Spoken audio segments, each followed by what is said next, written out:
तो कल की क्लास में हम लोग ये बढ़िया आवाज रहने दो आप, है ना? सही आ रही क्या आवाज? ठीक है। रोजगार के अधिक से अधिक अवसर कैसे सृजित हों, इसके बारे में बातचीत हो रही थी लास्ट में। नहीं आ रही क्या? तो देख लेंगे जी। हाँ, आप वो पता लगा लो किसको क्या दिक्कत है, देख लेते हैं थोड़ा। आप मतलब रिपीट कर रहा हूँ मैं, इसी दौरान आपको पता लग जाएगा कि कैसे आवाज आ रही, फिर आप संकेत दे देना, बोल देंगे।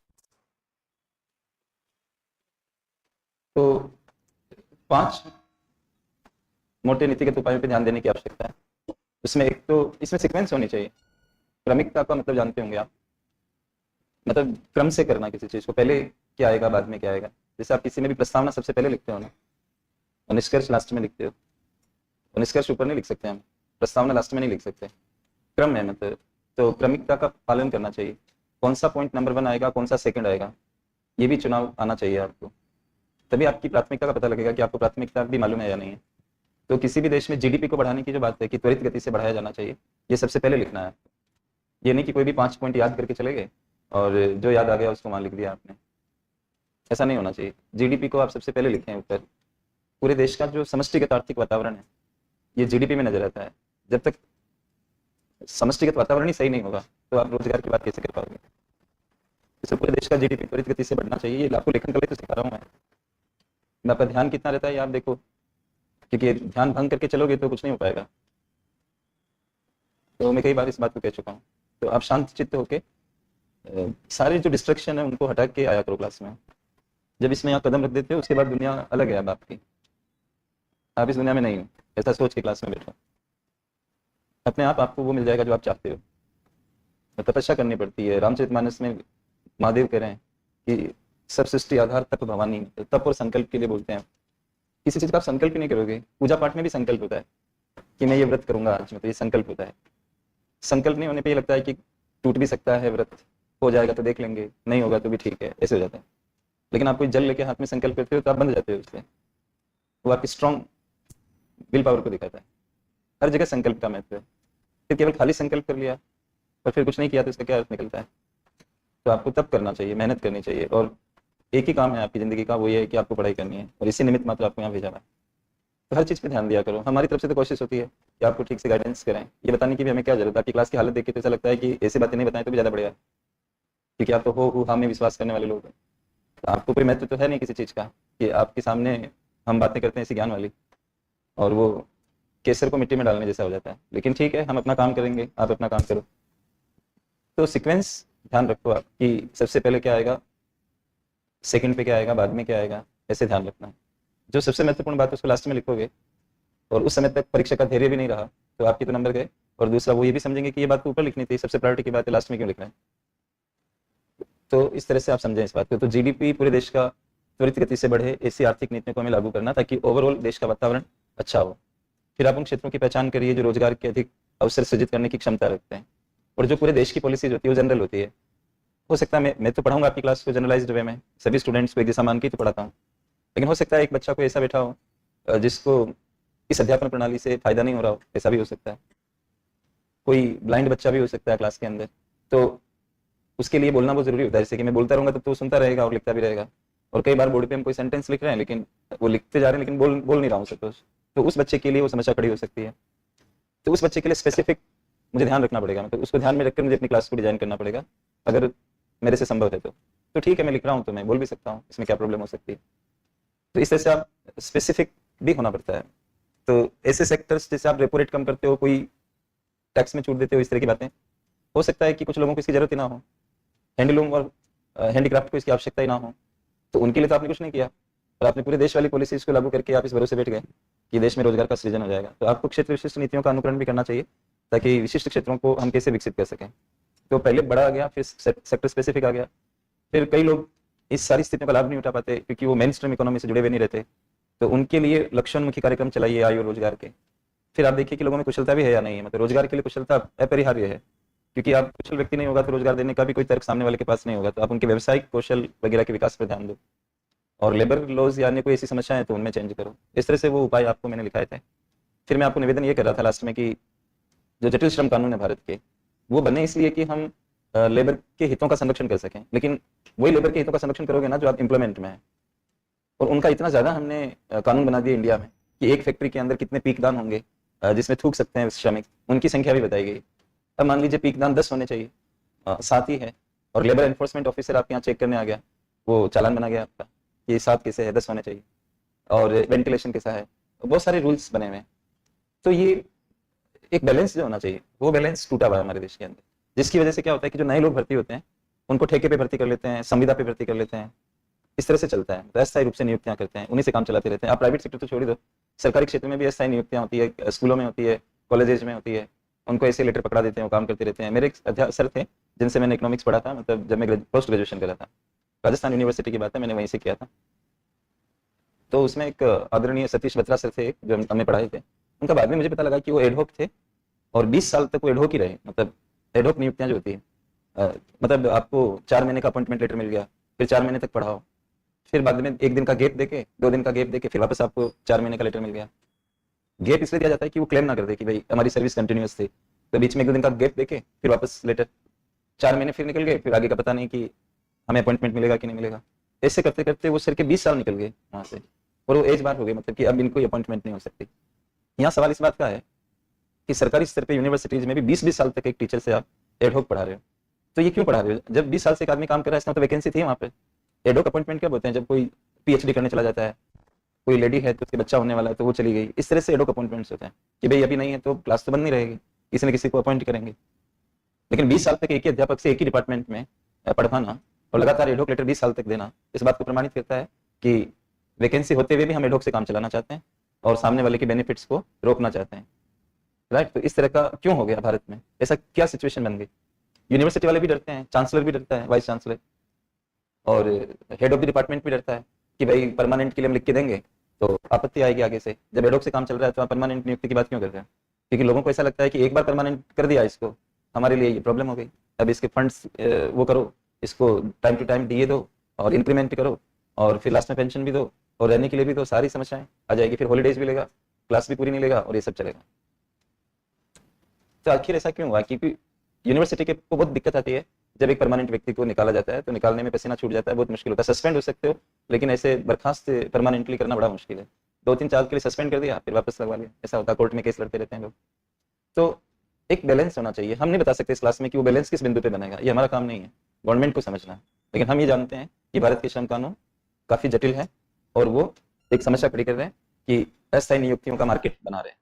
तो मैं कह के गया था आपको कि इसके बाद अगला जो हमारा टॉपिक होगा वो इससे कनेक्ट होगा, तो आप अगला हेडिंग लगा दें। ये तो खत्म हो गया।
तो आप लिखिए इसके बाद,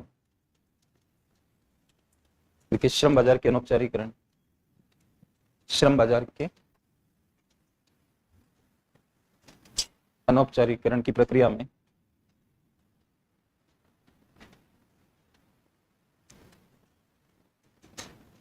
औपचारिक रोजगार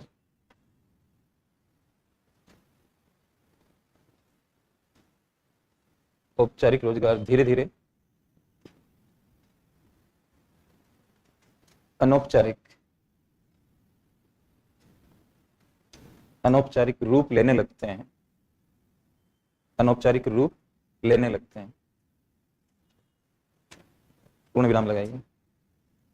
उत्पादन की प्रक्रिया में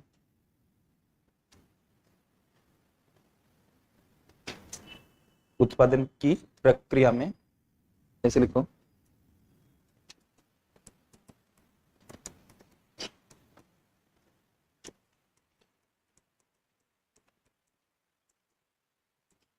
temporary and contract workers.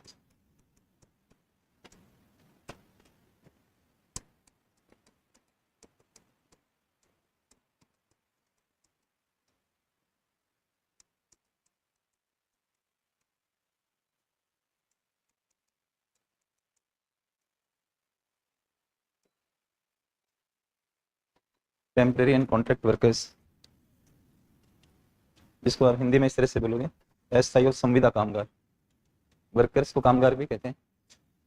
Temporary and contract workers की भूमिका बढ़ने लगती है।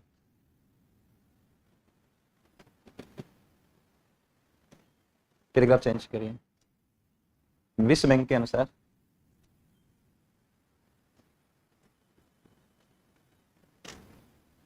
अनुसार भारत के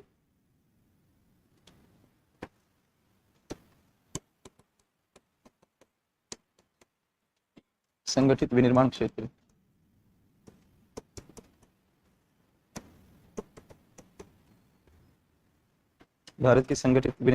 में यह प्रवृत्ति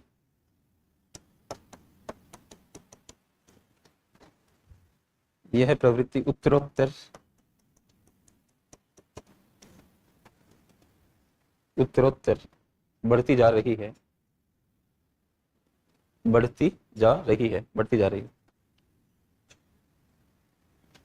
पूर्ण विराम लगाइए और आगे कंटिन्यूअस में लिखिए। 1996 में भारत के विनिर्माण क्षेत्र में 1996 में भारत के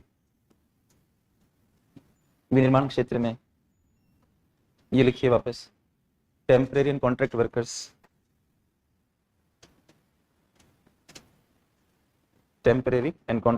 वर्कर्स की भूमिका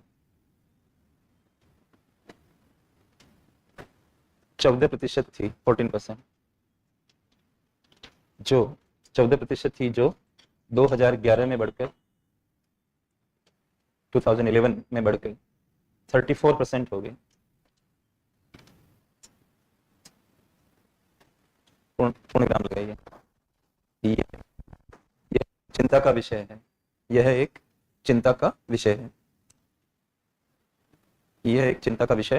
है।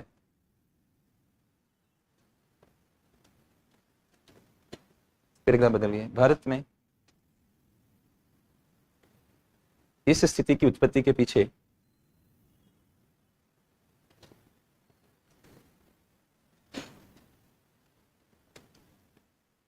निम्न दो मुख्य कारकों को उत्तरदायी माना जा सकता है।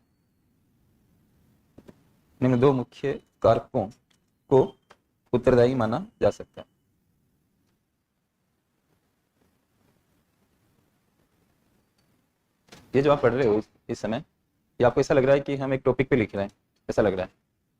ये दरअसल एक सवाल ही था, एज इट इज था। तो जैसे मैं तो सवाल ऊपर नहीं लिखा रहा आपको, चाहता तो मैं ऐसे कर देता कि श्रम बाजार के अनौपचारिकरण से आप क्या समझते हैं। एक भाग ये होता जो कि था, और दूसरा भाग होता कि कौन से, दूसरे भाग में उन्होंने एक पूछा, मैं दो कारक लिखाऊंगा अभी आपको। एक भूमंडलीकरण इसका कारण है, एक जटिल श्रम कानून इसका कारण। हमारे उद्दीपन का जो कारण है यहाँ पर कि हमने इस विषय का चुनाव क्यों किया, मतलब वो तो सीक्वेंस में ये बना कि कल मैं आपको कह के गया कि जटिल श्रम कानून अगर रहेंगे तो कौन फंसना चाहेगा उसमें, कि why we should appoint a permanent labour, rather we should go for temporary and contract workers. वो क्लेम नहीं कर पाएंगे बहुत ज्यादा, कुछ थोड़े बहुत ही कानून काम करेंगे, जैसे कि न्यूनतम मजदूरी का कानून, इस तरह के बहुत वाइडर रेंज नहीं आ पाएगी, क्योंकि आप उनकी परमानेंट नियुक्ति नहीं कर रहे हो ना। तो हमारे उद्दीपन का कारण बना, मतलब स्टिमुलस का कारण बना कि ऐसा जटिल श्रम कानून इंडिया में चल रहा है। तो इसका एक प्रभाव ये पड़ रहा है कि हम इनफॉर्मल रूप से, अनौपचारिक रूप से भर्तियां कर रहे हैं, स्थायी रूप से भर्तियां नहीं कर रहे हैं। उनको कोई परमानेंट पीएफ फंड काटना, सोशल सिक्योरिटी के बेनिफिट देना, टाइम टू टाइम डीए देना, हॉलीडे देना, इस तरह का कोई सिस्टम हम उनके लिए नहीं कर रहे। ओवरऑल छुट्टी है तो आपको भी छुट्टी है, नहीं तो आना पड़ेगा, इस तरह से। तो इस तरफ हम चले गए। तो यूपीएससी ने ये वाला नहीं पूछा जटिल श्रम कानून का क्या फर्क पड़ रहा है, उन्होंने ये पूछा कि भूमंडलीकरण इसको कैसे प्रमोशन दे रहा है। सवाल क्या था वो बता देता हूँ। कि अनौपचारिकरण से आप क्या समझते हो, श्रम बाजार के अनौपचारिकरण से आप क्या समझते हैं, और भूमंडलीकरण इसको किस प्रकार बढ़ावा दे रहा है, ये सवाल ही तो लिखा रहा हूं मैं एक तरह से।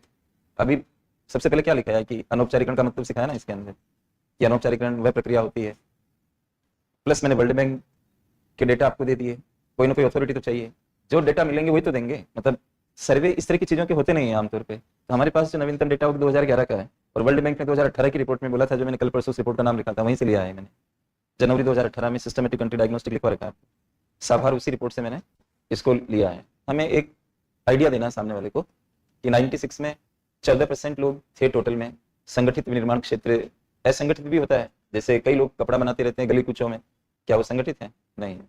लेकिन सियाराम, अफतलाल, रेमंड्स, है ना, भीलवाड़ा शूटिंग, इस तरह के जो है ये सब ऑर्गेनाइज्ड में आते हैं।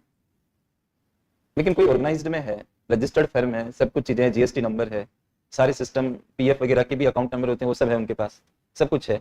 मिनिस्ट्री ऑफ कॉर्पोरेट अफेयर्स में भी उनका नाम लिखा हुआ, स्टॉक मार्केट पे भी सूचीबद्ध है, सारा कुछ है। लेकिन इसका मतलब ये नहीं कि जो संगठन औपचारिक है वो औपचारिक रोजगार ही देगा, ये जरूरी नहीं है। खान ग्लोबल स्टडीज ऑर्गेनाइज्ड है क्योंकि ये कंपनी है, Khan global studies private limited, ये नाम है खान सर की कंपनी का। तो ये किसमें आएगी? संगठित। ये छोले कुलचे बेचने वाले फलाना, ये जो हमारे देश में प्रोप्राइटर फर्म होते हैं जिसका मालिक एक होता है, वो संगठित क्षेत्र में नहीं माने जाते हैं। पार्टनरशिप फर्म में भी संगठित क्षेत्र में नहीं मानी जाती, कॉर्पोरेट्स माने जाते हैं। तो ये कॉर्पोरेट है ना, मतलब Khan global studies private limited एक corporation, private corporation. Private corporation में सदस्य संख्या 200 से ज्यादा नहीं हो सकती। तो इनके इसमें सर होंगे, उनकी मदर हो सकती है, ब्रदर हो सकते हैं, मतलब उनको मतलब कुछ ही लोग होंगे, तो प्राइवेट वर्ड लगा हुआ है। और जब पब्लिक हो जाती है, मैंने आईपीओ वगैरह सब पढ़ा है, आपको बताया तो है, तो वो फिर प्राइवेट वर्ड हट जाता है, कोई भी उसका मेंबर हो जाता है। जैसे जोमेटो क्या है? पब्लिक कंपनी, प्राइवेट सेक्टर की। खान ग्लोबल स्टडीज क्या है? प्राइवेट सेक्टर की private company. Zomato private sector की पब्लिक कंपनी।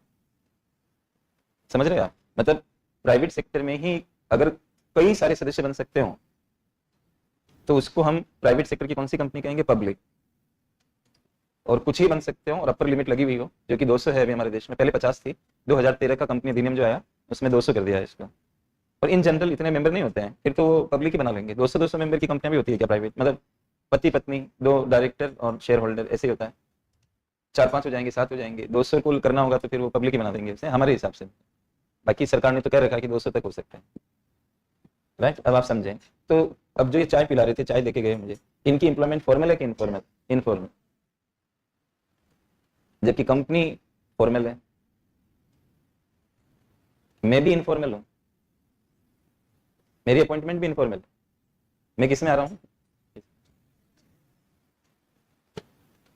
जितने साल का मेरा कॉन्ट्रैक्ट है, तो संविधान पर आधारित काम कर रहा हूं ना मैं, मतलब फिर कॉन्ट्रैक्ट पीरियड जब खत्म होने लगेगा तो बातचीत करके उसको एक्सटेंड जैसा भी है, लेकिन इस तरह से है। तो क्या समझे आप कि जो तथाकथित संगठित इकाई है वो भी अनौपचारिक रोजगार जनरेट कर सकती है। तो थोड़ी देर पहले तो यूनिवर्सिटी का नाम लिया मैं। अच्छा, एक परसेप्शन पे मत चलो आप, धारणा मत बनाओ, अवधारणा बनाओ। धारणा तो पर्सनल होती है और गलत भी हो सकती है, कि मेरी ये धारणा है, वो आपकी हुई।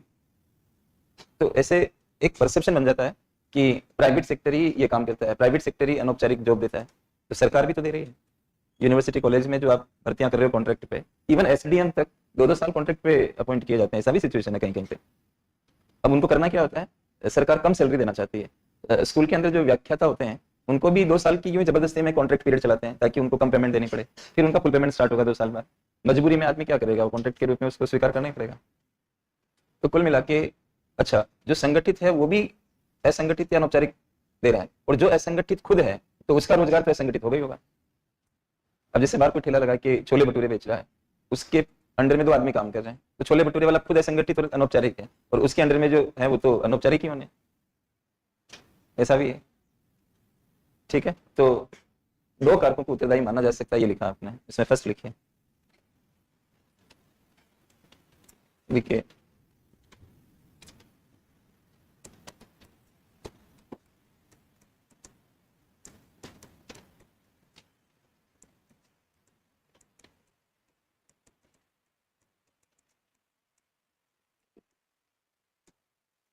इसके सामने आप इधर थोड़ा सा आगे ऐसे करके मेंस लिख देना।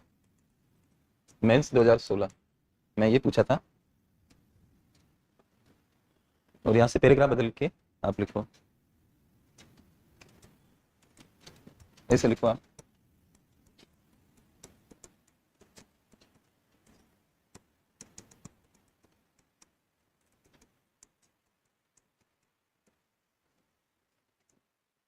भूमंडलीकरण में अंतर्निहित कड़ी प्रतियोगिता।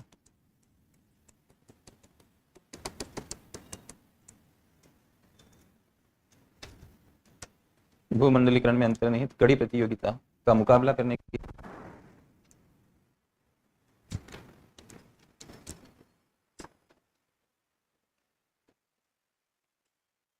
भारत की विनिर्माण इकाइयों द्वारा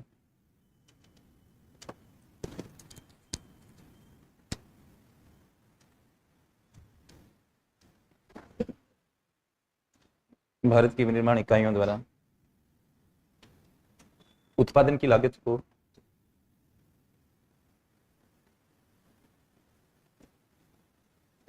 कम करने के लिए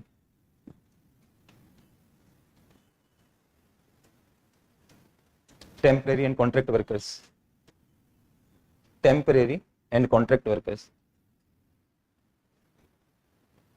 की नियुक्ति पर टेम्परेरी एंड कॉन्ट्रैक्ट वर्कर्स की नियुक्ति पर अधिक ध्यान दिया गया।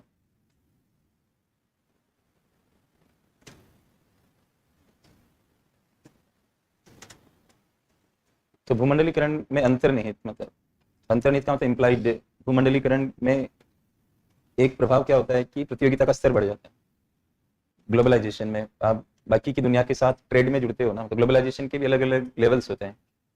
वस्तु व्यापार से भी ग्लोबलाइजेशन होता है, सेवा व्यापार से भी होता है, लेबर से भी होता है, लेबर की मूवमेंट को फ्री करते हो और पूंजी के आवागमन को फ्री करते हो। अलग अलग पॉइंट्स होते हैं। यहाँ जिस चीज की हम बात कर रहे हैं वो ट्रेड है, व्यापार करते हो आप, तो ओपन करते हो अपने कंट्री को बाकी की दुनिया के संदर्भ में। कई राष्ट्रों के साथ हमने एफटीए भी कर रखा है, फ्री ट्रेड एग्रीमेंट भी कर रखा है। तो जब आपने एग्रीमेंट कर रखा है तो आप क्या इसमें कर सकते हो, मतलब आपको फ्री ट्रेड एग्रीमेंट में 0 प्रशुल्क लगाना होता है। बाहर से जो माल आता है उस पर आप टैक्स नहीं लगा सकते। तो ऐसा माहौल बन गया हमारे देश के अंदर कि भीषण प्रतियोगिता का मुकाबला हमारी मैन्युफैक्चरिंग सेक्टर को करना पड़ रहा है। तो वो प्राइस को कम करना पड़ेगा आपको टिकने के लिए, और प्राइस को कम करोगे तो नुकसान हो जाएगा। तो इस नुकसान से बचने का तरीका है कि आप लागत को भी कम कर लो फिर कीमत के साथ। और लागत को कम करने का एक तरीका जो अपनाया गया भारत में वो है कि हम स्थायी लेबर को लगाने की जगह टेम्परेरी और कॉन्ट्रैक्ट वर्कर्स की नियुक्ति करें। तो भूमंडलीकरण का एक नेगेटिव एस्पेक्ट जो हमारे भारत में देखने को मिलता है वो श्रम बाजार का अनौपचारिकरण एक नेगेटिव एस्पेक्ट है उसका। तो एक कारण बना भूमंडलीकरण। दूसरा लिखिए सेकंड, भारत के जटिल श्रम कानून। भारत के जटिल, जटिल का मतलब कॉम्प्लेक्स, भारत के जटिल श्रम कानून। देश लगा दे, नीचे लिखें भारत के जटिल श्रम कानून।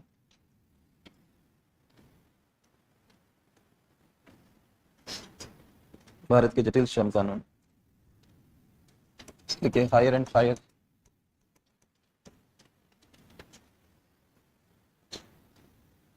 इस तरह के जो वो लैंग्वेज होती है वो लिख सकते हो आप, ये एक कहावत जैसा हो जाता है। हायर एंड फायर की छूट उत्पादकों को नहीं देते हैं,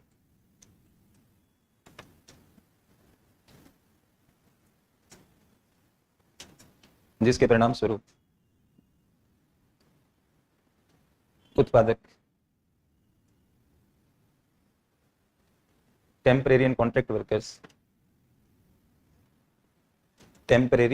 कॉन्ट्रैक्ट वर्कर्स से कार्य करवाना अधिक पसंद करते हैं।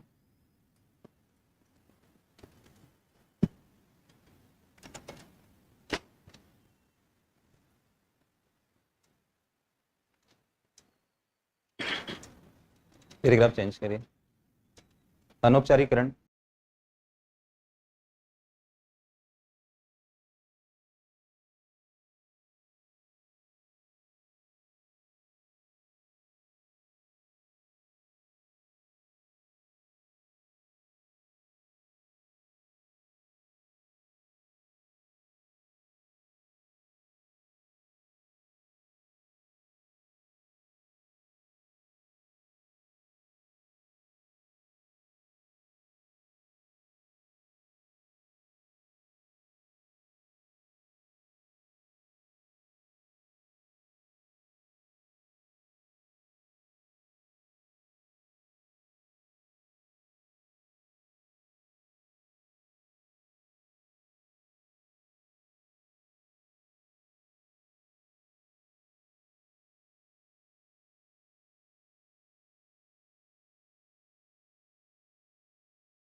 पैराग्राफ चेंज करिए। अनौपचारिकरण, अनौपचारिकरण की प्रक्रिया रोजगार की गुणवत्ता पर विपरीत प्रभाव डालती है।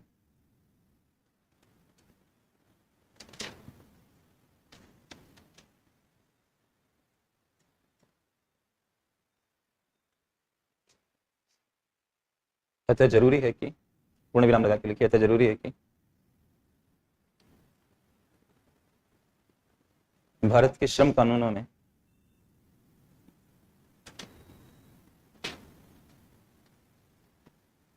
उचित बदलाव किए जाए।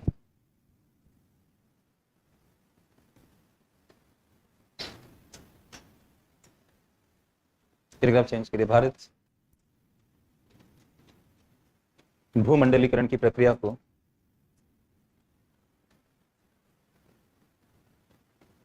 वापस नहीं ले सकता है, वापस नहीं ले सकता है, लेकिन राजकोषीय और अन्य उपायों से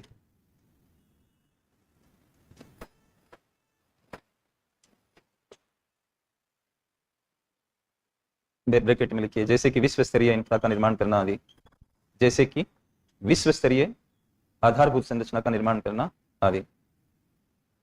कोष्टक बंद कर दीजिए।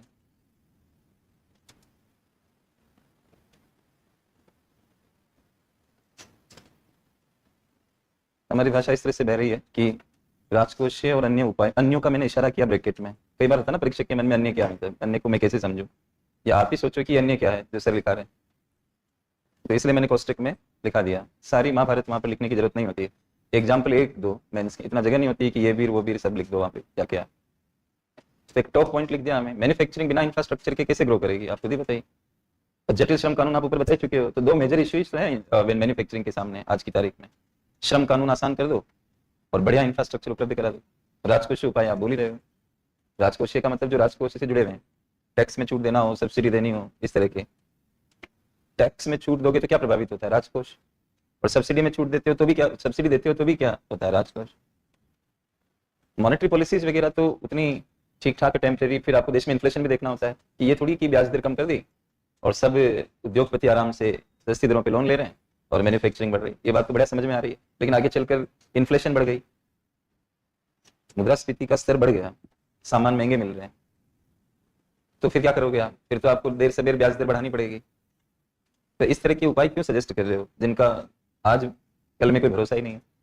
लेकिन ये राजकोषीय नीतियां ज्यादा स्थायी होती है और ये इस तरह से इन्फ्लेशनरी नहीं होती। मतलब कि इंफ्रास्ट्रक्चर अच्छा करोगे, इन्फ्लेशन क्या आएगा, बल्कि और कॉस्ट ऑफ ट्रांसपोर्ट, दूसरी चीजें सस्ती हो जाएगी। आप जहाँ 4-6 घंटे में आपका ट्रक पहुंचता है माल लेके, वो 2.5 घंटे में पहुंच जाएगा। 8 घंटे टाइम लगता है तो 8 घंटे के हिसाब से पेट्रोल भी मतलब डीजल भी जलता है, और ड्राइवर का एक दिन की मजदूरी तैयार हो गई उसकी, भाई मैं एक दिन से 8 घंटे ज्यादा नहीं चलाऊंगा, 8 घंटे से ज्यादा गाड़ी नहीं चलाऊंगा, फिर मैं किसी ढाबे पे रुकूंगा, रात का जो मेरा वो होता है वो भी भत्ता आप दोगे, रहने का भी दोगे, फिर अगले दिन चलाऊंगा गाड़ी सुबह, फिर 8 घंटे तक चलाऊंगा, बीच में 2-4 जगह चाय पीऊंगा, उसके बाद फिर रुक जाएगी गाड़ी, ऐसे चलेगा। तो इस तरह से भारत के रोड किस तरह के बने हुए होते हैं कि अमेरिकन रोडों की तरह नहीं, हमारे मतलब कई जगह डार्क स्पॉट्स होते हैं जहाँ ऐसे लैंग्वेज बोली जाती है, वो ऐसी जगह होती है जहाँ एक्सीडेंट हो जाते हैं ऐसे ही, और मतलब प्रॉपर इधर से गाड़ियां आ रही है तो आंखों में लाइट जा रही है, मतलब प्रॉपर ऐसे रोड नहीं दिख पाता है कई बार। दूसरा, मार्क्स प्रॉपर नहीं होते, जैसे फॉग होता है, स्मोक होता है, लाइनें नजर नहीं आती, एकदम भिड़ जाती है गाड़ियां, और इस तरह का चलता है हमारे इंडिया में। तो इससे क्या होता है कि जीडीपी को भी नुकसान होता है, कॉस्ट ऑफ प्रोडक्शन बढ़ती है। तो आप उसको बढ़िया करो तो वही चीज क्या होगी, कम समय के अंदर, कम तेल में, कम मजदूरी के मतलब बढ़िया हो जाएगी आपकी। तो कहीं ना कहीं आपकी कॉस्ट ऑफ प्रोडक्शन कम आएगी अगर इंफ्रास्ट्रक्चर को अच्छा आपने कर रखा, और जल्दी अवेलेबिलिटी भी होगी माल की। तो मैन्युफैक्चरिंग सेक्टर मशीनों से चलता है ज़्यादातर, और इसको ऐसी सुविधा चाहिए, सड़कों की, बंदरगाहों की, बिजली की, ये सारी चीज़ों की, कंटेनर्स, कंटेनर डिपो, ये सारी चीज़ों की बढ़िया मालगाड़ियाँ हो और टाइम पे माल को पहुँचाए, और इस तरह का उनको सिस्टम चाहिए। वो होगा प्रॉपर तो आप वो अच्छे से ग्रो कर जाएंगे। वहाँ भी काम नहीं हो पा रहा है, इंडिया में हो रहा है लेकिन उतना नहीं हो पा रहा है, और श्रम कानूनों में भी हम चेंज करें लेकिन हमारा स्पीड काफ़ी स्लो है, तो इस वजह से ये समस्याएं आ रही है। तो दोनों बातें तो इनडायरेक्टली आएगी। अब भूमंडलीकरण को वापस कैसे ले हम, भाई भूमंडलीकरण से नकारात्मक फर्क पड़ा है, ये बात दिखा रहे हैं ना आपको। इस सेंस में पड़ा कि प्रतियोगिता भीषण हो गई, और उससे बचने का तरीका ये है कि आप उत्पादन की लागत को कम करो, और उसमें हमें सबसे ज्यादा हैंडी जो काम में आया वो लेबर नजर आया। रॉ मटेरियल्स में आप क्या कर लोगे बताओ, कैसे कम कर लोगे? जो रेट है उसके हिसाब से तो होगा। तो लेबर के लेवल पे ज्यादा इजी लग रहा है कि भाई हम कॉन्ट्रैक्ट से काम करा लें, इस वजह से ये हो रहा है। अब हम कहते हैं लेखन में कि भूमंडलीकरण की प्रक्रिया पर विचार किया जाना चाहिए, विचार क्या करोगे? मतलब आप सीधा सीधा ये बोलना चाह रहे हो कि विचार कर लो कि इसको रखना है कि नहीं रखना है। ओके, बड़ा अजीब राइटिंग कर रहे हैं। इतना आगे जा चुके हैं भूमंडलीकरण में, हमें शर्म नहीं आएगी ग्लोबल लेवल पे? ये किस तरह का कंट्री है? दो तरह की बातें करता है, कभी क्या करता है कभी क्या करता है। कह रहे कि भूमंडलीकरण को हम डी ग्लोबलाइजेशन में जाएंगे। एक होता ग्लोबलाइजेशन, एक होता डी ग्लोबलाइजेशन, और एक होता स्लोबलाइजेशन, स्लो डाउन की तरह सोबलाइजेशन। ये आईएमएफ ने यूज किया है, मैं एक रिपोर्ट पढ़ रहा था। कई राष्ट्र आजकल क्या कर रहे हैं, ट्रंप बोल रहे हैं मेरे को आने दो फिर मैं देख लूंगा चीन को, सबको, इनको अपने टैरिफ बढ़ा रहे हैं कुछ कुछ कंट्रीज फिर से, और ग्लोबलाइजेशन की प्रोसेस को ढीला कर रहे हैं। तो क्या नाम पड़ गया इसका? स्लोबलाइजेशन। लेकिन ये ध्यान रहे कि आप कभी भी भूल के भी ये मत लिख देना कि भारत में उदारीकरण की प्रक्रिया पर पुनर्विचार की आवश्यकता है या भूमंडलीकरण की प्रक्रिया पर विचार की। आप ये कह सकते हो कि इसमें आवश्यक संशोधन किए जा सकते हैं, इसमें कुछ उचित विवेकीकरण को लागू किया जा सकता है, इस बात पर ध्यान दिया जा सकता है कि भूमंडलीकरण रहते हुए हम भारतीय हितों को किस प्रकार सुरक्षित। ये बातें मैंने मोटी मोटी बता दी जो लिख सकते हो। मैंने तो क्लियर कट ही लिखा दिया कि भूमंडलीकरण की प्रक्रिया को वापस नहीं लिया जा सकता, बात ही खत्म। ये लिखा है ना मैंने। मैं तो इस बात पे कह रहा हूं, अब यूपीएससी की एग्जाम ही नहीं हो, ये कौन सा सोल्यूशन? हिंदी मीडियम के बच्चों की सिलेक्शन नहीं हो रही है इसलिए एग्जाम ही बंद हो जाना चाहिए, ये कौन सी बात हुई? एग्जाम तो देना ही पड़ेगा। तो ग्लोबल रियलिटी से भागने की बात हो ही नहीं सकती। आप ऐसे समझो कि हम अडेप्ट कैसे हो सकते हैं, मतलब अनुकूलन जिसको हम कहते हैं। हमारा अडेप्टेशन इस बात में है कि हम वैसे हो जाएं जिस जैसी जरूरत है। अगर चाइना की इंफ्रास्ट्रक्चर वर्ल्ड क्लास है तो हमारी क्यों नहीं हो सकती? हम इस पे ध्यान दें। मेरा नहीं सिलेक्शन हुआ तो मुझे अगली बार कैसे पढ़ना है, इस पे ज्यादा फोकस करें, बजाय कि इस आंदोलन में भागीदारी करें कि यूपीएससी को बंद हो जाना चाहिए या फिर मतलब ऐसा वैसा करके। ये चीजें गलत है। एग्जाम ही ना हो, यूपीएससी ना हो, ये तो गलत है। आप अपने आप में सुधार करो, और वाजिब कोई परिवर्तन लग रहा हो तो उसको सजेस्ट करो। तो हम डब्ल्यूटीओ स्तर पर मीटिंग होती है तो हम बात करते तो हैं वहां पे, मछलियों की सब्सिडी का मुद्दा हो या कुछ इस तरह का, आईआर वगैरह में कहीं पढ़ोगे आप, तो हम अपनी बात कहते हैं वहां पर कि हमारे यहाँ मछुआरे कोस्टल एरिया में उनकी आजीविका मछलियों से चल रही है, और कुछ राष्ट्र ऐसे हैं जो कह रहे हैं कि इकोलॉजिकल बैलेंस बिगड़ रहा है, ज्यादा फिशिंग हो रही है। अब जब नियम बनते हैं तो वो चयनात्मक नहीं हो पाते ना, आप इस बात को समझो। जैसे कि इस क्लास का कोई नियम बनेगा तो वो सबके लिए लागू होगा।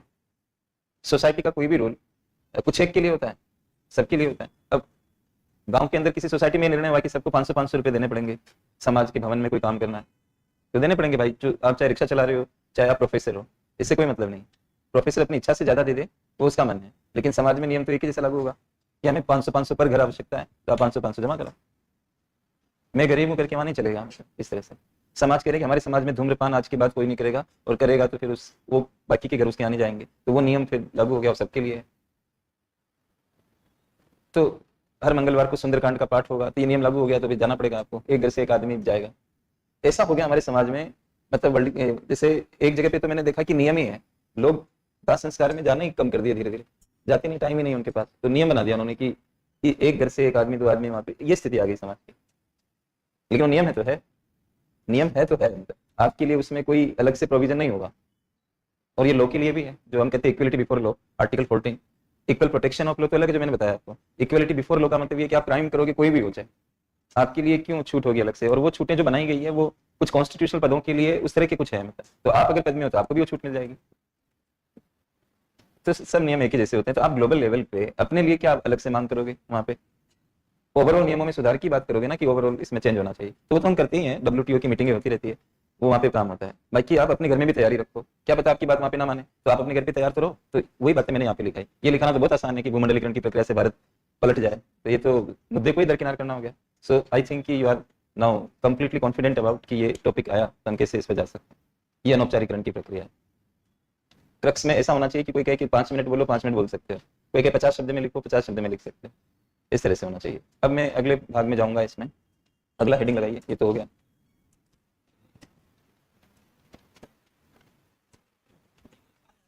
पूरा नहीं है क्या? एक सेकंड।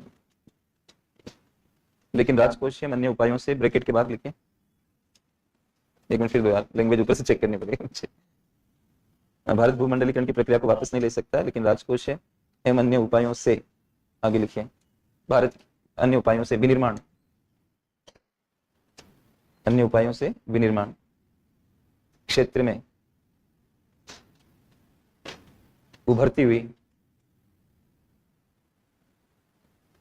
उभरती हुई इस प्रवृत्ति को रोकने की दिशा में आगे बढ़ सकता है, रोकने की दिशा में आगे बढ़ सकता है।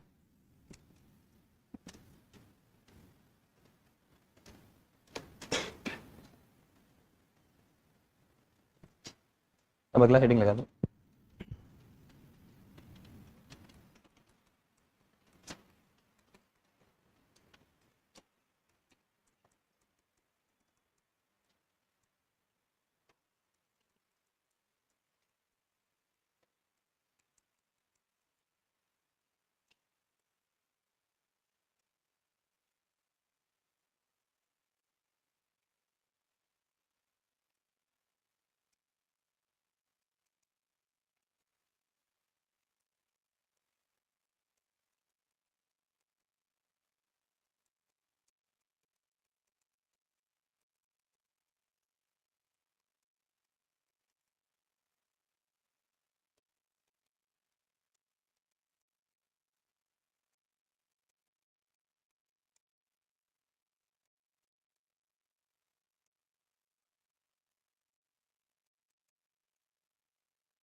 तो ये कॉन्सेप्ट होता है लेबर फोर्स पार्टिसिपेशन रेट। ये 100 लोगों पे देखी जाती है, जो भी इसकी वैल्यू आती है तो आप समझ लो कि ऑन एन एवरेज 100 पर है वो, है ना। जैसे एक सर्वे लेटेस्ट में आया था, उसमें पुरुषों के लिए ये रेशियो 78.5 आया, मतलब 100 में से हर एक एवरेज 100 के ऊपर 78.5 लोग इस तरह के थे, मतलब पुरुषों में कार्यशील, या कुछ लोग काम नहीं कर रहे थे लेकिन काम करना चाह रहे थे, तो पार्टिसिपेशन देना चाह रहे थे। मतलब पार्टिसिपेशन रेट का मतलब आप श्रम बल में पार्टिसिपेट कर रहे हो कि नहीं कर रहे हो। ऐसे भी लोग हो सकते हैं ना कि वो नहीं चाहते हैं, जैसे आप अभी तैयारी कर रहे हो तो आप कहोगे कि नहीं अभी मेरे को पार्टिसिपेशन नहीं देना, जबकि आप 15 से 59 वर्ष की आयु में आ रहे हो, लेकिन आप प्रेजेंट नहीं कर रहे हो अपने आप को।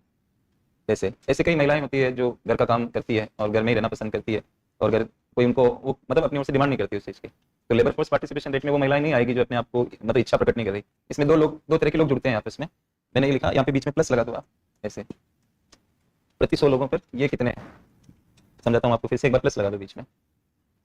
100 लोगों के ऊपर ऑन एन एवरेज कितने लोग तो काम कर रहे हैं, वो तो दिख ही रहा है, जो काम कर रहे हैं वो तो पार्टिसिपेशन कर ही रहे हैं ना, मतलब। और दूसरे ये वाले हैं, ये भी पार्टिसिपेशन करना चाह रहे हैं, ये मना थोड़ी कर रहे हैं, लेकिन कोई कारण ऐसा बन रहा है कि उनको रोजगार नहीं मिल रहा है। और कुछ लोग ऐसे हैं जो काम कर भी नहीं रहे और उनकी इच्छा भी नहीं है। तो 100 में से बाकी बच जाएंगे, जो जैसे मैंने कहा 78.5 पुरुषों के लिए आया और महिलाओं का आया 37, 100 में से 37 महिलाएं। तो इसलिए ये मुद्दा मैंने लिखा, और ये मुद्दा आज का नहीं है कि ये रिपोर्ट अभी आई है। वैसे तो पिछले 2-4 साल में इंप्रूव हुआ है महिलाओं का, पहले और ज्यादा कम था, थोड़ा इंप्रूव हुआ मार्जिनल, लेकिन महिला पुरुष के बीच में तो गैप ज्यादा है ना। मतलब 37 रेट आ रही है, 100 हर एक 100 महिलाओं में 37 या तो काम कर रही है 37 में ही, और कुछ एक जो है वो काम करना चाह रही है लेकिन उनको रोजगार नहीं है। मतलब वो भागीदारी दर में आएगी, मतलब जो इस बात के लिए हाँ बोल देते हैं कि हमें काम करना है, तो भागीदारी दर में वो शामिल मानी जाएगी। इच्छा है उनकी, बाकी फोर्सेज ऐसी है कि वो काम नहीं कर पा रही है, जो भी वजह है इसकी। समझ रहे हो क्या आप इसको? इंडिया में इस तरह का, और ध्यान रखना है कि इसमें 15 से 59 वर्ष के लोगों को लेना है, हर किसी को मत शामिल कर देना है। इसका मतलब 15 साल से छोटी जो महिलाएं हैं वो नहीं आ रही है इसके अंदर, और 59 वर्ष से ज्यादा वाली भी नहीं आ रही है। और मैंने जो आपको बेरोजगारी की इंट्रोडक्शन में 15 से 59 पे फोकस किया था ना, 64 तो मैंने मजबूरी में आपको बताया कि कुछ कारणों से ये 64 लगता है, और सर्वे होता है तब इसी को देखा जाता है, ये भी बोला था, ये तो सर्वे से तो पता लगता है। तो ये बात समझ आ रही होगी, लेबर पढ़ के जाना, मैं कह रहा हूँ आपको, आगे फ्यूचर में प्रीलिम्स में कोई भी सवाल आ जाते हैं, 20 में से 12 का टारगेट रखोगे तो हमेशा जीत में रहोगे, और सारे प्रश्नों को मिलाने के चक्कर में रहोगे तो खुद भी परेशान रहोगे, दूसरे को भी परेशान करोगे, सर ये कहाँ से आया, ये किस जगह से आया, इस तरह से हम क्या बताएं किस जगह से आया, आ गया होगा, तुम्हारे 12 होने चाहिए तो हो जाएंगे। अब एक सवाल पीटी में था सिंडिकेटेड लैंडिंग के ऊपर, सिंडिकेटेड लैंडिंग, ऐसे कहाँ क्लास के अंदर ऐसी लैंडिंग आती है, सिंडिकेटेड लैंडिंग, और ऐसे हम कोई भी रैंडमली पॉइंट पकड़ पकड़ के पढ़ाने लगे तब तो फिर आपको एक साल एक विषय के लिए भी कम पड़ेगा। हाँ भी मान के चलो, मैं पढ़ाऊँ चाहे कोई भी पढ़ाए, परफेक्शन नहीं आ सकता, जो दावा करते हैं वो भी गलत है, आ ही नहीं सकता कि कोई कह दे कि बस 100% इधर से ही होगा, ये बहुत गलत अभिव्यक्त बात है। और नई टीचर को ट्राई करना चाहिए क्लास में कि मैं पढ़ाऊँ तो ऐसे पढ़ाऊँ कि 100% आ जाए, तो कर लो ऐसा अगर हो सकता है तो, लेकिन क्लास की एक रेंज तो है ना कि भैया इतने दिनों तक पढ़ाओगे, वो भी तो सीमा बनी हुई है। और उसकी जरूरत क्या है, क्वालिफाइंग परीक्षाओं में, मेंस में आप कोशिश करो कि सब आ जाए, एक आधा छूटेगा वहाँ भी लेकिन ज्यादातर आ जाए, वहाँ तो समझ में आता है कि आपकी जो हार्डवर्क है। और मेंस का सिलेबस ज़्यादा डिफाइंड भी है, देखो आपने पीटी का देखा होगा, वो इटसेट्रा करके एक लगा हुआ है, इटसेट्रा में हम भी क्या बोले हैं इसके अंदर, जितना समझ में आया पुराने पेपर से वैसे तो टीचर चलेगा। तो सिंडिकेटेड लैंडिंग में क्या होता है कि बैंक वगैरह मिलके एक फर्म को उधार देते हैं, अब वो ये ऐसे ऐसे सवाल डाल रहा है उसके अंदर कि ओवरड्राफ्ट टाइप की फैसिलिटी होती है, उसमें भी होती है क्या सिंडिकेटेड लैंडिंग, इतना बारीकी से कौन पढ़ता है। तो आप इस चीज को ध्यान रखें कि नहीं आ रहा उस पर फोकस ना करें, कितने आप आ रहे हैं उस पर ज्यादा ध्यान दें, क्योंकि आप कुछ भी पढ़ के भी फिर कुछ ऐसा पूछेगा फिर आप नहीं कर पाओगे, तो ज्यादातर जो हो जाए बस उतना ही माइंड लगाइए और मुद्दों पे चलिए। ये मुद्दा है आज की तारीख, इसको हम नहीं दरकिनार कर सकते, इसलिए मैंने इसको उठा लिया कि ये टॉपिक क्यों बनाई, तो मैंने समझा दिया आपको, तो क्लियर हो गया, LFPR पैराग्राफ चेंज करिए।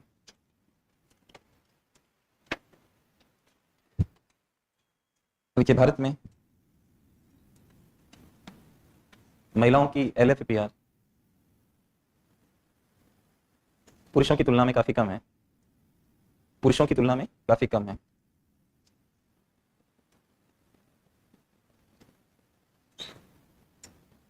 पूर्ण विराम लगाइए, आगे लिखिए महिला सशक्तिकरण,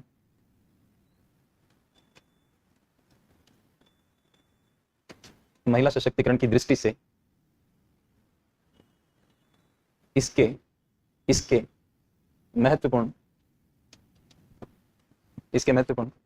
निहितार्थ हो सकते हैं।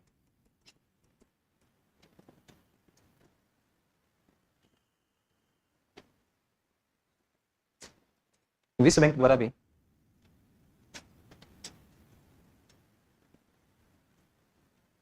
इस पर चिंता अभिव्यक्त की गई थी, इस पर चिंता अभिव्यक्त की गई थी। पूर्ण विराम लगाइए, पैराग्राफ चेंज करिए। PLFS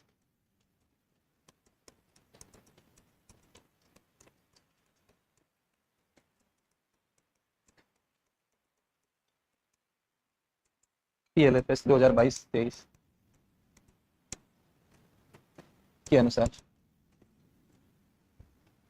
PLFS 2022-23 के अनुसार भारत में पुरुषों के लिए LFPR, भारत में पुरुषों के लिए LFPR लिख लिया ना, LFPR 78.5 पाई गई है, 78.5 पाई गई है, जबकि महिलाओं के लिए इसका स्तर केवल 37 पाया गया है, 37 पाया गया।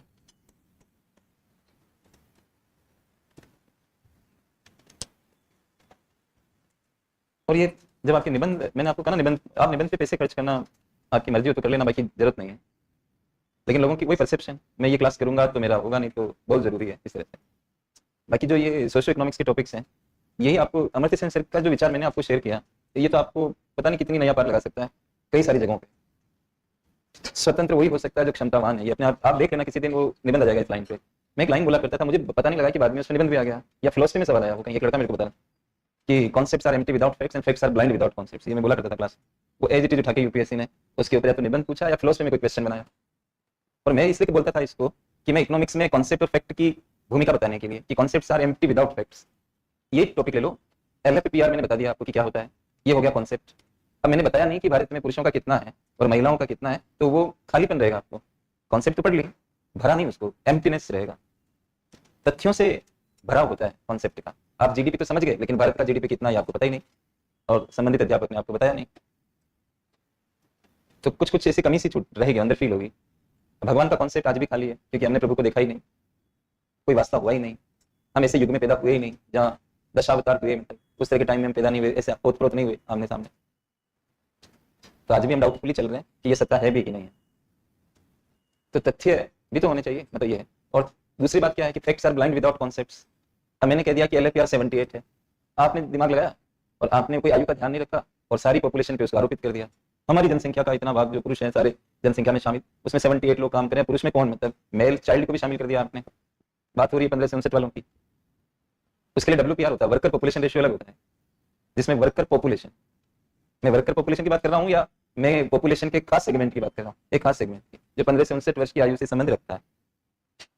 अब सोचो, जो बच्चा इस लैंग्वेज को सुन रहा है क्लास में और लिख लिया उसने साइड में कहीं, और बात को भी समझ गया, क्योंकि मैं बिना समझाए तो रुकता ही नहीं हूँ, मतलब कोई चीज बोलूंगा तो समझाऊंगा जरूर उसे, समझ के पता लगा वो निबंध किया उसने, आप देखते रहे। तो ध्यान दिया करो कि कोई एक्स्ट्रा लाइन आ रही है क्या क्लास में, वो भी आपकी क्लास का ही पार्ट है। हम दूसरी बातें तो करते नहीं है, जो भी हमारा टॉपिक होता है उसी पे चलते हैं। तो अब ये जो लैंग्वेज है, एक लिखते हो आप महिला सशक्तिकरण को लेकर, इसके कई प्रभाव हो सकते हैं, एक लिखते हो निहितार्थ हो सकते हैं, भाषा का फर्क आएगा, उस फर्क से आपके नंबर है, फर्क नहीं डालोगे नंबर में फर्क नहीं आएगा। अच्छा, पीटी पास करने के बाद मेंस के लोग तो एक ही जैसे हो गए ना, मतलब उसमें आप कैसे अलग हो, आप भी वैसे हो जैसे दूसरे हैं। ये विशिष्टता कैसे आती है, लेखन से आती है। अब लेखन कई चीजों से होता है, राइटिंग से भी होता है, पंक्चुएशन से भी होता है, और शब्दों से भी होता है, और कसावट से होता है कि आप जो लिख रहे हो उसमें कसावट है या नहीं है, राइट। तो एनी हाउ हमने तथ्य भी आपको दे दिए, इसके लिए पढ़ना पड़ता है। मेरे को पता था कि मेरे को टॉपिक आपका लेना है, तो मैंने 22-23 का सर्वे उठाया, फिर वहां से मैंने 2 आंकड़े निकाले, इसमें ग्रामीण के भी हैं, शहरों के भी हैं, पुरुष महिलाएं, इतनी कहानी को हमें जरूरत नहीं है। इसलिए मैंने दिमाग लगा कि क्या कि ऑल इंडिया लेवल पे ग्रामीण शहर को हटा दो, पुरुषों में क्या है, महिलाओं में क्या है, वो डेटा मैंने दे दिया। एक आधा डेटा यहाँ लिखना होता है मेंस में, ज्यादा डेटा नहीं लिखना है। आप इकोनॉमिक्स को ऐसा मत समझो कि इसमें तो तथ्यों से बात होती है, ऐसा नहीं। कुल मिला के 50 तथ्य भी आपके मेंस में नहीं बनेंगे, उनसे आपका पूरा मेंस कवर हो जाएगा। तो ऐसे क्या, आप तो कोई दूसरा विषय उठा लो, उनमें तो और भी ज्यादा तथ्य होते हैं। इकोनॉमिक्स में दिखने में ऐसा लगता है, डेटाओं की भूमिका उतनी नहीं होती कहीं कहीं। जैसे आप अनौपचारिकरण में थोड़ा दिखाना पड़ सकता है कि 14 था 34 हो गया, LFR की बात है तो मोटे रूप में आपने 78, 37, 36 लिख दिया, तो उससे आपका ये भी नहीं आता सर, मुझे ये भी भूल जाऊंगा, तो आप ऐसे भी लिख सकते हो कि आधे से भी कम है। तो आप ये लिख सकते हो कि भारत में पुरुषों की जो LFR है और महिलाओं की जो LFR है, महिलाओं की LFR पुरुषों की LFR से आधे से भी कम, तो भी उतने ही नंबर मिलेंगे जितने की आपने ये लिखा, ये और बता रहा हूँ आपको। ठीक है, एक बार देना नीचे पैराग्राफ चेंज करके। भारत में इस स्थिति के पीछे विभिन्न कारणों को उत्तरदायी माना जा सकता है।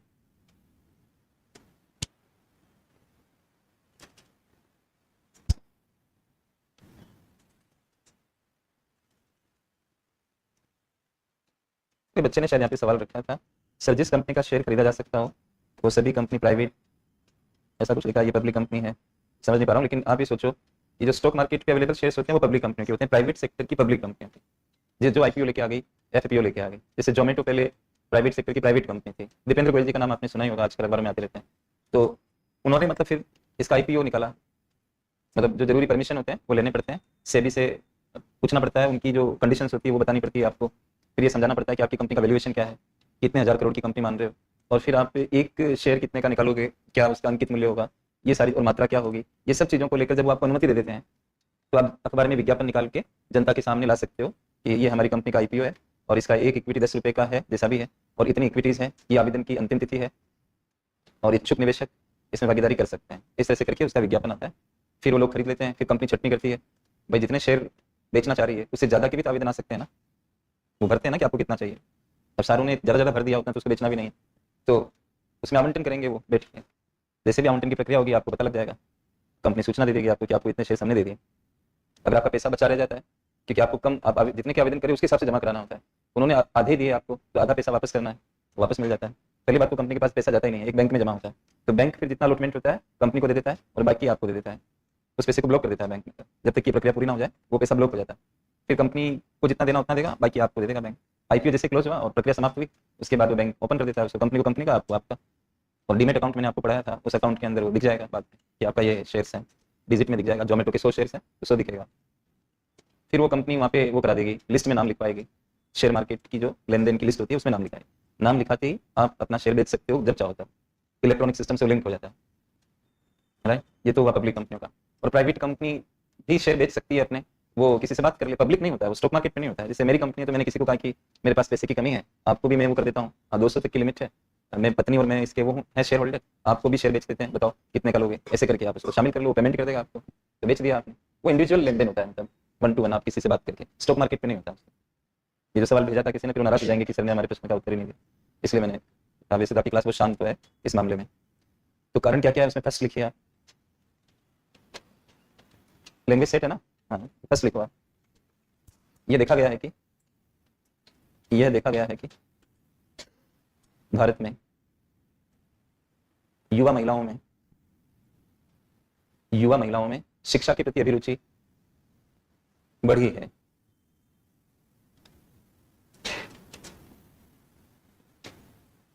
अभिरुचि बढ़ी है शिक्षा के प्रति, मतलब अब कोई पढ़ना चाह रही है महिला तो वो मना कर देती है कि भाई हमें पढ़ाई करनी है, अभी हम काम नहीं करेंगे। हमारी बात समझ में, ये चीज पुरुषों में भी हो सकती है, लेकिन हमारा मुद्दा तो महिला चल रही है ना, तो पुरुष थोड़ी लिखा हूँ।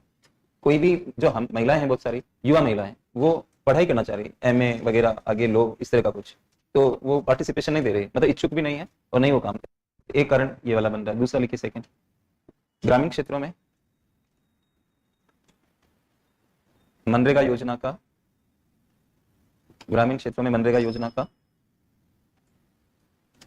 आय प्रभाव, इनकम इफेक्ट, आय प्रभाव, ऐसे लिखिए आय प्रभाव।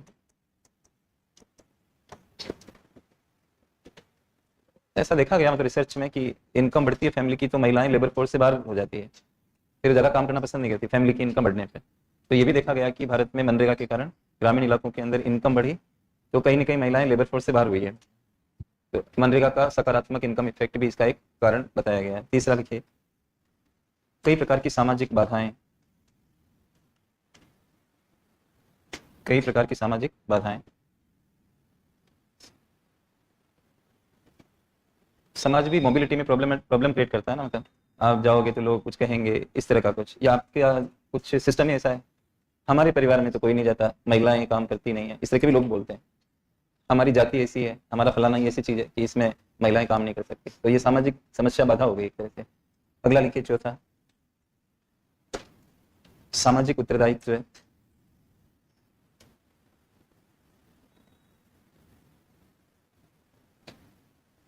इसके आगे छोटा सा देश बनाकर ऐसे लिखें, केयर इकोनॉमी।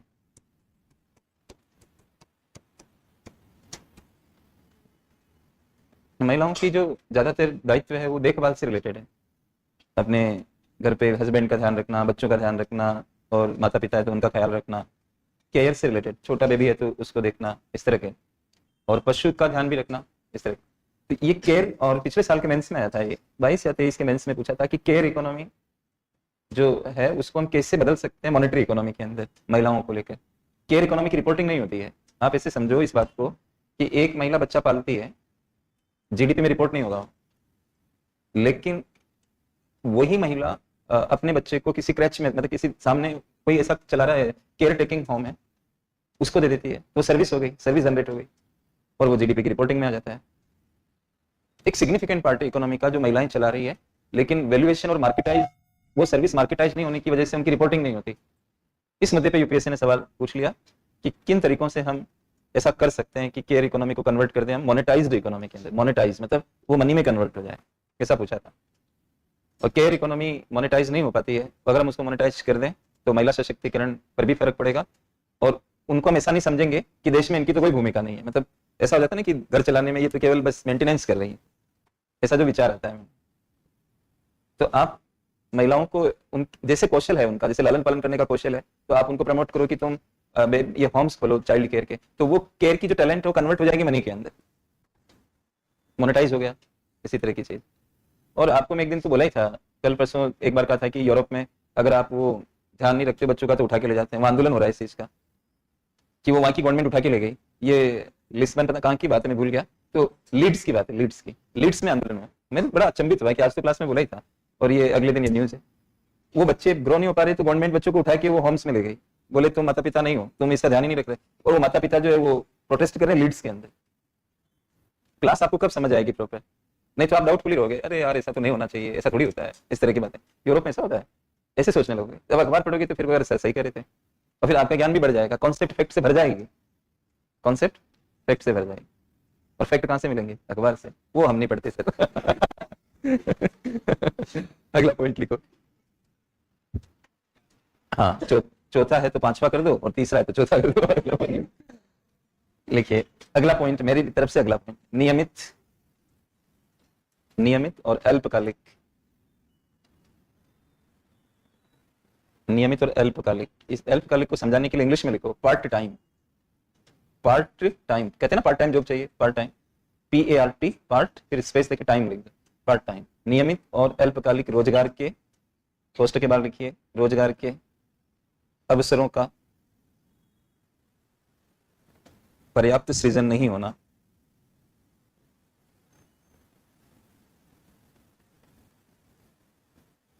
बड़ा इंटरेस्टिंग पॉइंट है, भी विचार करेंगे तो महिला को पार्ट टाइम चाहिए, फुल टाइम घर भी तो है, आप इस बात को समझो। तो वो पूरे दिन थोड़ी काम, मतलब घर की जिम्मेदारी से फ्री हो गई, करी कि मैं 11 बजे तक फ्री हो 10 बजे तक फ्री हो जाती हूँ, क्या सर मुझे 10 बजे के बाद जॉब मिल सकता है? और मैं 10 से 4 ही रह सकती हूँ, और 4 के बाद में मुझे घर पहुंचना होगा, घर का काम देखना फिर शाम वाला। तो उसको 10 से 4 चाहिए, या यूँ समझ लो 12 से 4 चाहिए, जो भी, मतलब मैं बात को समझाना चाह रहा हूँ। इसको हम कहते हैं पार्ट टाइम जॉब। महिलाओं के लिए फुल टाइम भूल जाओ आप, क्योंकि कुछ एक महिलाएं ये सब करेगी जिनकी कोई परमानेंट जॉब या कुछ, फिर भी उसको परेशानी आती है, घर में नहीं चल पाता है। अगर एक महिला फुल टाइम काम करे, उनके घर में तनाव रहेगा, कहीं ना कहीं सामाजिक तनाव घर में बन जाएगा कि ये तो जॉब में व्यस्त रहती है, माता पिता कोई भी किसी न किसी तरह की समस्या खड़ी रहेगी, हार थक के फिर लास्ट में जो भी छोड़ देगी कि भाई ठीक है, फिर यही ठीक है, या फिर वो फाइट करती रहेगी, मुद्दा बहुत आगे तक बढ़ जाएगा, तनाव में रहेगी। इसमें फुल टाइम कुछ एक के लिए ठीक है, बाकी पार्ट टाइम ही इसमें सही है। और पार्ट टाइम के साथ नियमितता होनी चाहिए। पार्ट टाइम में भी रेगुलर होता है, लगातार मेरे कोई काम मिलता रहे और पार्ट टाइम मिलता रहे। ऐसे अवसर भारत में नहीं मिल पा रहे हैं जो महिलाओं को सूट करते हैं, ये भी एक कारण माना गया है। अगला लिखिए, इंग्लिश में लिखिए इसको आप, जेंडर वेज गैप।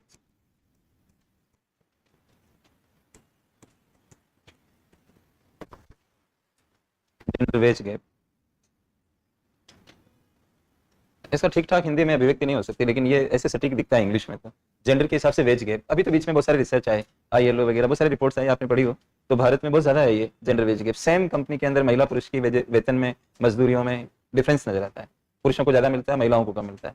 ये कहीं ना कहीं डिमोटिवेशन का फैक्टर होता है कि हमें उतना नहीं मिल रहा, तो वो अरुचि पैदा हो जाती है उससे, फिर वो पार्टिसिपेशन नहीं दिखा पाती है। तो जेंडर वेज गैप भी रेस्पॉन्सिबल है इस तरह की स्थिति के लिए।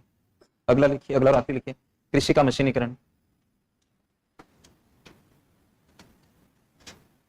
कृषि का मशीनीकरण, इसमें क्या ये देखा, मतलब पुरुष के साथ महिला बराबर काम करती है खेतों में। अब आप मशीनों का ज्यादा प्रयोग करोगे तो पुरुष की भूमिका भी कम होगी, तदनुसार महिला का रोल भी कम हो जाएगा, क्योंकि वो मिलकर काम करते हैं। तो मैकेनाइजेशन ऑफ एग्रीकल्चर भी एक प्रकार का ऐसा फैक्टर काउंट किया गया ग्रामीण क्षेत्रों में खासतौर से। हमने इस तरह के विभाजन नहीं किए कि ग्रामीण क्या शहर की, आपको ज्यादा पॉइंट्स लिखने हैं वहाँ पे, तो ये बहुत सारे पॉइंट्स एक साथ बना दिए मैंने। तो ये आदि लगा दो लास्ट में, पूर्ण विराम लगा के आदि, और आज नहीं तो कल इस पे सवाल आना है। और महिला विकास पे भी कुछ लिखो अगर, तो वहां पर ये पॉइंट्स डाल सकते हो, थोड़ा घुमा फिरा के इस तरह का कोई और टॉपिक हो वहाँ फिट कर सकते हो इसमें, तो आपको बहुत अच्छा स्पेस मिल जाएगा निबंध को पूरा करने। और जितना अच्छा आधुनिक लिखोगे वैसे नंबर बढ़ेंगे आपके, पारंपरिक के बजाय। तो ये एक टॉपिक ये हुआ, और अब हम आखिरी पड़ाव पर है इस अध्याय के, वो है गिग इकोनॉमी। तो अगला हेडिंग लगा दें आप, ये टॉपिक हो गया पूरा हमारा, कारण बता दिया ना लास्ट में कि क्या क्या कारण।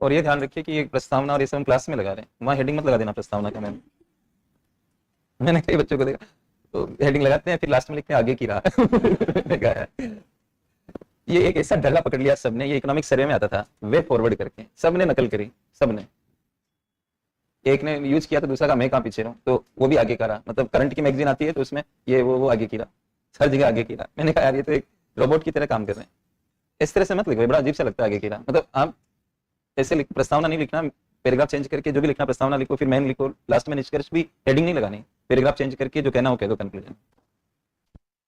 इसमें वर्ड लिमिट भी काउंट हो जाएगी और टाइम भी चला जाएगा आपका और अजीब सा भी लगेगा। 3 नुकसान है। प्रस्तावना लिख रहे हो तो ये लिखने के नंबर थोड़ी होते हैं, ये तो आप हेडिंग लगा रहे हो, फिर इसके अंदर जा रहे हो, ये वर्ड क्यों लिख रहे हो भाई, तुम्हें तुम्हारा तो एक एक शब्द काम का है, ये वर्ड लिमिट ऐसे गंवा दिया आपने। प्रस्तावना शब्द का कोई फायदा है क्या आपकी टोटल के अंदर? कोई फायदा नहीं। उसको खुद को पता लग रहा है, उसको आप क्या बता रहे हो कि मेरी प्रस्तावना शुरू की 2 लाइन उसको मालूम नहीं चल रही कि इंट्रो में जा रही है, आपकी उसको बता रहे। बच्चे थोड़ी 5वीं क्लास की जो आप प्रस्तावना लिख रहे हो इसके। चलिए, लेकिन हम क्लास में ऐसा कर रहे हैं ताकि आपको ये पता रहे कि ये प्रस्तावना चल रहा है। लिखो आप, देखिए गिग इकोनॉमी, वापस इसी से लिखो, गिग इकोनॉमी।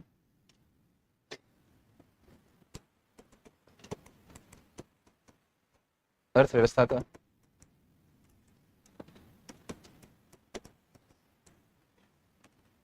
ये ऐसे कर दो, अर्थव्यवस्थाओं करो, अर्थव्यवस्थाओं का एक नया उभरता क्षेत्र है,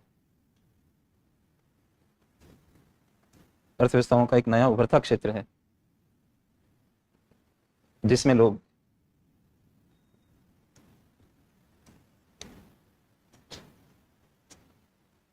किसी विशिष्ट कार्य का संपादन, किसी विशिष्ट कार्य का संपादन करने के लिए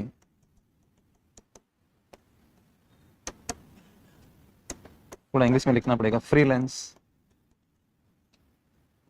FREE, फ्रीलांस वर्कर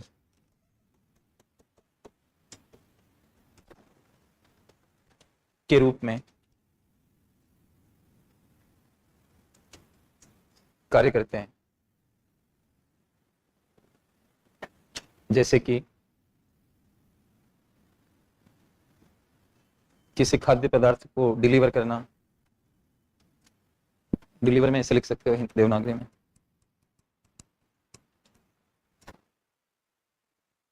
किसी खाद्य पदार्थ को डिलीवर करना, कोमा किसी व्यक्ति को गंतव्य स्थान पर छोड़ना,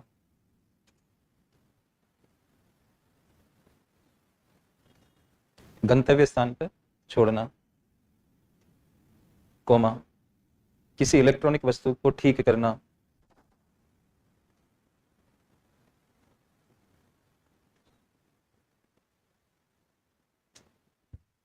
आदि। पैराग्राफ चेंज करिए। इस प्रकार की प्रणाली में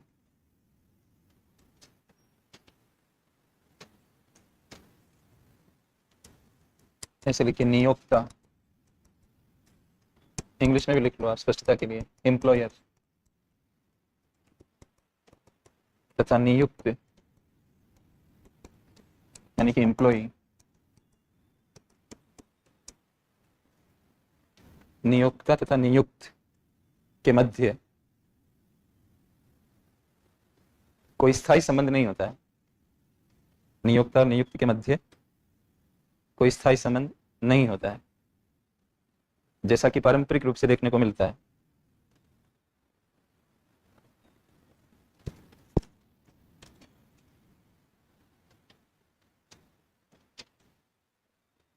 पूर्ण विराम लगाइए। वे केवल एक विशेष कार्य के संदर्भ में, वे केवल एक विशेष कार्य के संदर्भ में आपस में जुड़ते हैं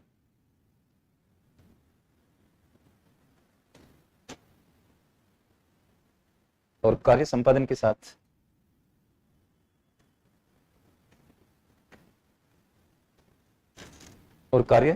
के साथ ये जुड़ाव समाप्त हो जाता है।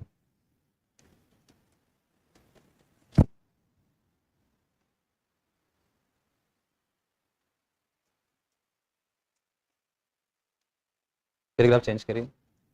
कोई भी व्यक्ति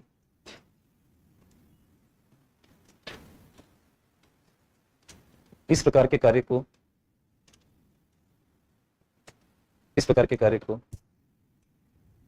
सीधे या किसी प्लेटफॉर्म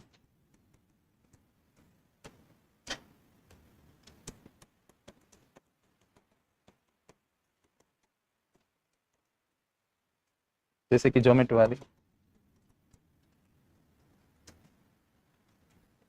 सीधे या किसी प्लेटफॉर्म के माध्यम से उपलब्ध करवा सकता है। एक मिनट रुकना। कोई भी व्यक्ति इस प्रकार के कार्य को सीधे किसी प्लेटफॉर्म जैसे कि जोमेटो आदि के माध्यम से कर सकता है। उपलब्ध कराने की जगह लिख दो कर सकता है।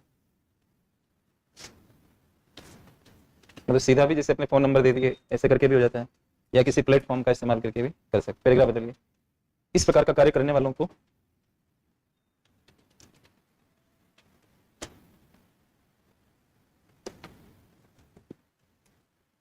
इसे लिखिए gig workers,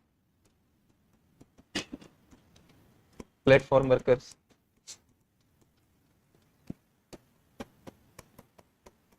on call workers,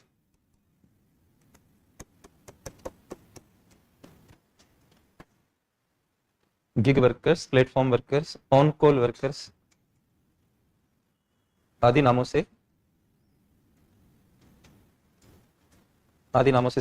से संबोधित किया जाता है।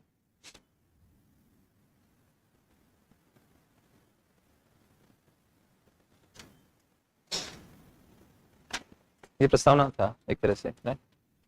इसके बाद अगला हेडिंग लगाइए इसमें, बढ़ावा देने वाले कारक।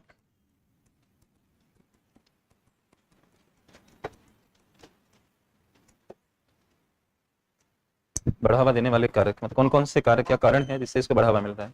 उसमें पहला लिखिए बढ़ता हुआ डिजिटलीकरण। बढ़ता हुआ डिजिटलीकरण, डिजिटलीकरण लिख पा रहे हो ना? डिजिटलीकरण, बढ़ता हुआ डिजिटलीकरण। समझ भी आ रहा होगा ना अपने आप ये बात। दूसरा पॉइंट लिखिए लोगों में अधिक आय कमाने की इच्छा।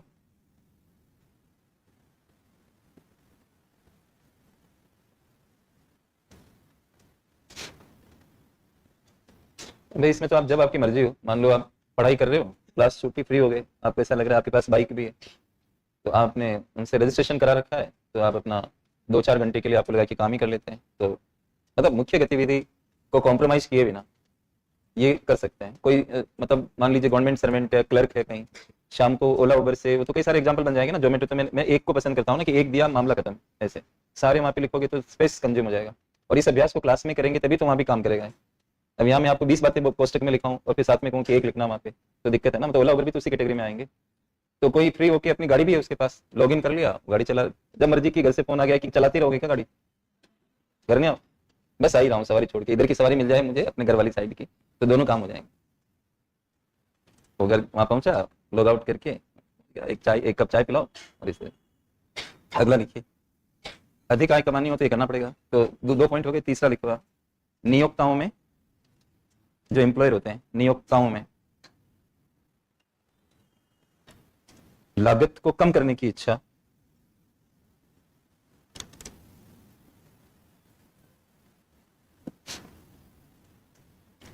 मान लीजिए इसी क्लासरूम में बिजली के लिए या तो परमानेंट आदमी रखो, या फिर कोई नंबर दे जाए कि सर किसी भी समय फोन करो, आप तुरंत हाजिर हो जाऊंगा, मैं इधर ही रहता हूँ संगम विहार, तो खराबी होगी तो बुला लो, ठीक कर जाएगा। तो आप परमानेंट का कॉस्ट कम हो जाएगी। गिग वर्कर को बुला लो, वो बिजली वाला गिग वर्कर कहलाएगा, तो कॉस्ट भी कम आ जाएगी उस केस में। और लास्ट पॉइंट लिखो कारकों में श्रम कानून के दायरे से बाहर। श्रम कानून के दायरे से बाहर।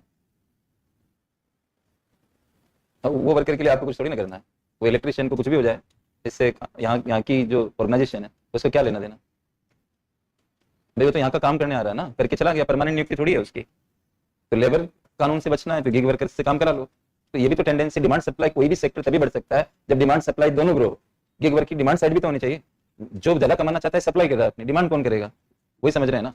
अब एक परमानेंट ड्राइवर रखने की जगह ओला उबर को बुक कराओ, अगर जल्दी से आ जाते हैं तो। जाना आपको 2 ही जगह है, तो ड्राइवर क्यों रखोगे आप? इस तरह से हो जाता है। अब अगला हेडिंग लगाओ कारकों के बाद संभावित लाभ। संभावित लाभ, इसके लाभ क्या होते हैं ये लिखते हैं। तो सवाल तो ऐसे ही तो आएंगे आपको। इतनी गिग इकोनॉमी के 100 पेज पढ़ लिए, उससे क्या काम चलेगा? अब क्रक्स में क्या बात करें।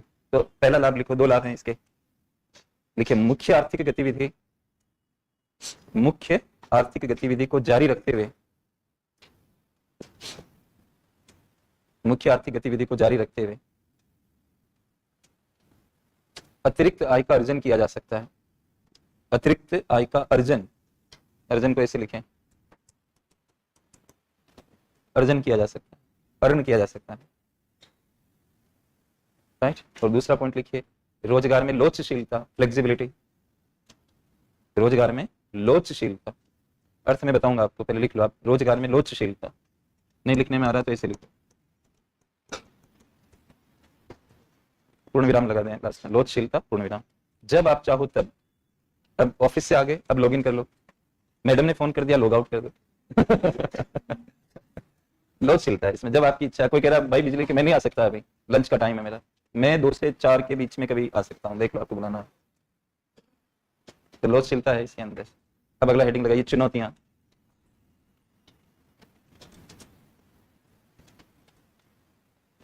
फास्ट कर लो थोड़ा ना, वो क्लास बच्चे खड़े हो जाते हैं, हमारा बजट बिगड़ जाएगा, मेरे को टॉपिक कराना है। फर्स्ट लिखिए, श्रम बाजार के अनौपचारिकरण को बढ़ावा देता है। श्रम बाजार के अनौपचारिकरण को बढ़ावा देता है।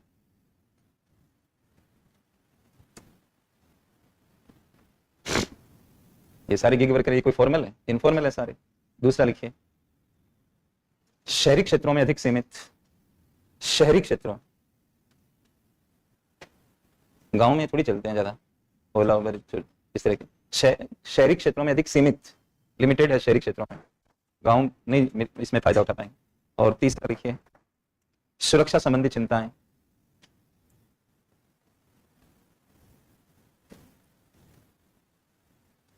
पूर्ण विराम लगा दें।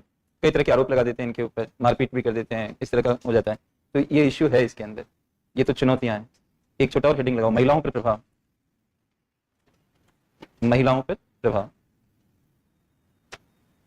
मेंस में आ चुका है ये, पॉलिटी के अंदर, पॉलिटी या जीएस फर्स्ट में कहीं पे आया हुआ है, पढ़ाया तो मैंने, सवाल आया उधर, मैंने क्या, महिलाओं पर प्रभाव, तो लिखिए इसके अंदर। सकारात्मक प्रभाव पड़ता है, सकारात्मक प्रभाव पड़ता है, क्योंकि इसमें लोचशीलता होती है। लोचशीलता, महिला भी काम कर सकती है इसमें, जोमेटो वगैरह किसी में भी, लोचशील, क्योंकि इसमें लोचशीलता होती है। लेकिन इसमें 2 मुख्य बाधाएं हैं, बाधा है, प्रॉब्लम है, जो भी लिखना चाहता, इसमें निम्न 2 मुख्य बाधाएं हैं। पहला लिखिए, सुरक्षा संबंधी चिंताएं,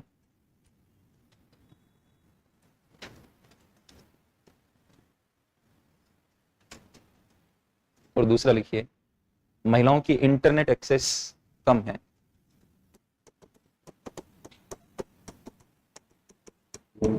एक्सेस का मतलब पहुंच होता है। एक सर्वे आया था जीएसएम में, मोबाइल जेंडर गैप सर्वे करके, तथ्य कोई जरूरी नहीं है, आपने लिख दिया, उतना स्पेस भी नहीं मिलता है।